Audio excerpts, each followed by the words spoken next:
Iran has test-fired long-range missiles in a defiant gesture ahead of talks on its nuclear program. Now, this comes just days after Tehran disclosed the existence of a second nuclear facility. All of this triggering a tough international response. Democratic strategist Alicia Menendez joins us, and Matt Mackowiak, Republican strategist and former press secretary to Senator Kay Bailey Hutchison. Great to have you both. Alicia, I'll start with you. They're calling this a military exercise, the Iranians, but clearly it is a show of force. They know that President Obama is working for tough sanctions, and yet even that threat doesn't seem to bother them.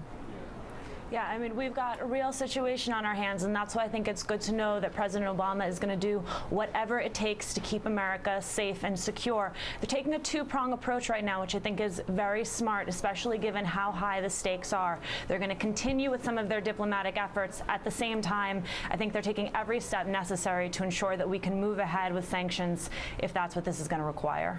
As Secretary of State Hillary Clinton was on Face the Nation, she talked about putting Iran to the test. Let me play a clip here.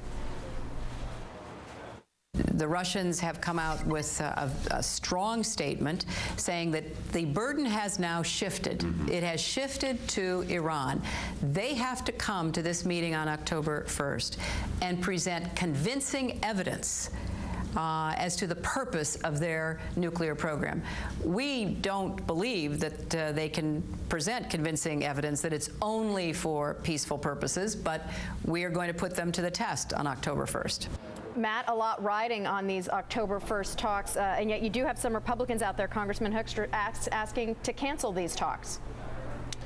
Well, there's no doubt that the stakes are high and that it all comes to a head in Geneva with the talks on October 1st. Let's remember some recent history here.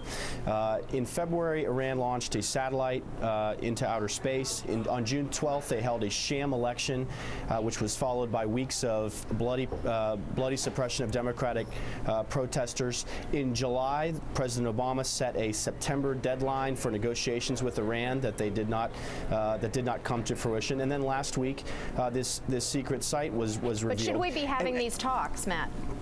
Well, should the U.S. be engaging, or should they pull out, as some of the Republicans are suggesting? Well, it's a good question. I don't know that. I don't know. It depends on if Iran and Russia Russia has an opportunity to engage here finally and take a strong stance against Iran. They have not shown the ability to do so far.